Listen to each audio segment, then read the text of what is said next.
Niretzat etxe hitzak zer esan nahi duen?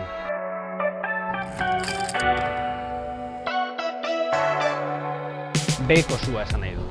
Garai baten, enkontrua, familia eta lagunen arteko enkontru espazio hori. Babeslekua eta nire bizitza, gure bizitza garatzeko lekua.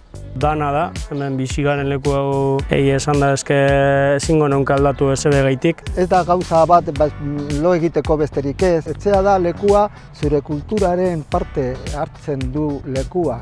Eskubidea eta baldintza duinetan bermatu beharrekoa. Hori barik oso zaila da kalitatezko bizitza bati ekitea. Ogarra da, leku bet non bizimoduen inguruen ikasi eta irakasten duzu. Holako gordeleku bat, pixkat mundutik aparte edo zure burbuiatxoan murgiltzeko aukera ematen dizuna. 22 urte daramatzat alokairuan bizitzen. Familiagaz egoteko edo auzokide gitxi. Niretzako honek esteko presiorik. Benetan zeo zepetetan boste gure biziteko leku eta bizimodue da.